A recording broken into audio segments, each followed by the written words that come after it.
Hello, my name is Dr. John Naranja. I'm with the Diller Law firm. Today's topic is going to be about scars and disfigurement. We see a lot of clients who have sustained personal injuries and have questions about what happens with their scars. So this video presentation is designed to try and help inform and instruct you regarding this particular injury. So in order to understand scars and disfigurement, understand the normal layers of human skin.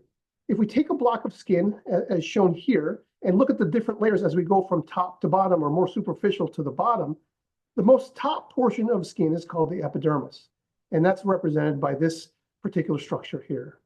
The next most layer of human skin is considered the dermis, and that's this other layer here with this pinkish layer. And then the deepermost layer is the subcutaneous tissue, muscle, and if you have it, it will be the bone.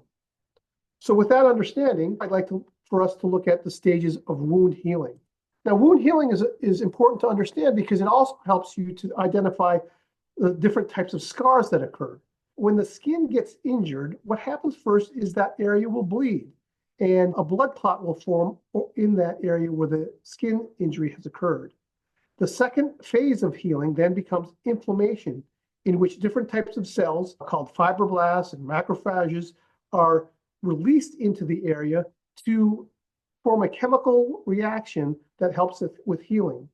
Once those cells are in the area of injury, they start to what's called proliferate. And all that means is that they'll increase in number to help with the healing process. Once the area has then proliferated sufficiently with the cells, the healing takes place, although this healing is not the same exact tissue that you have when you originally started, but what it is, it's actually scar. When we think about scars, there are different types of scars. This diagram is a representation of the different types that we may see in our law practice. The first type represents burn wounds. Burns are removal of the layer of skin. It can be just the top layer, but it can go all the way down to the muscle and bone, and that represents first degree down to fourth degree burns.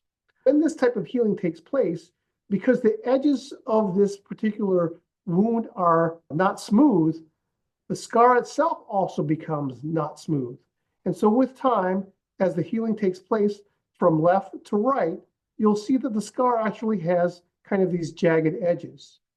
This is different from a post-operative wound or wound you've obtained after a surgery, in which the wound is closed in a manner using oftentimes stitches or sometimes even glue, where you want to try and create a scar that's a very thin line and not very easy to visualize.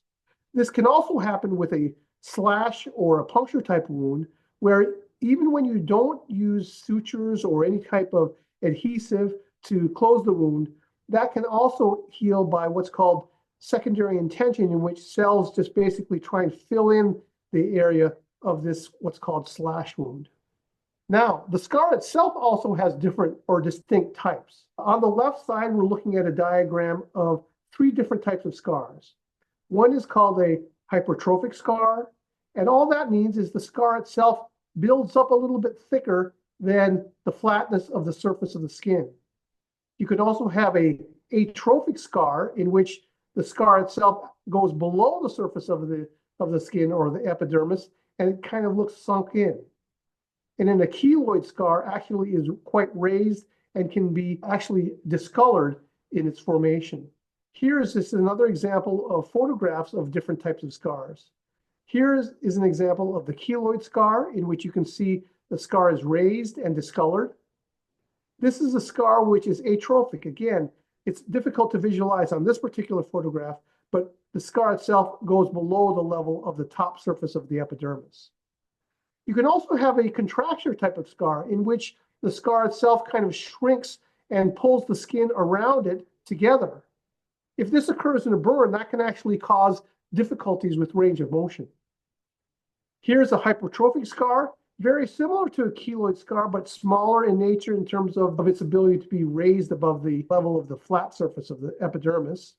And then stretch marks are just another form of scar in which the skin itself becomes stretched.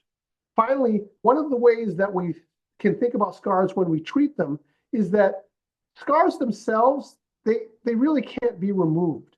And one reason that happens is because to remove a scar, as we can see here, is basically removing a abnormal tissue of the scar and replacing it with a different type of scar or a smaller scar. And so what I'd like to show here is the two different types of scar, and one in which you have a narrow kind of incision, almost like a surgical incision, in which you can actually take the edges and reoppose them so that the ending scar is quite small.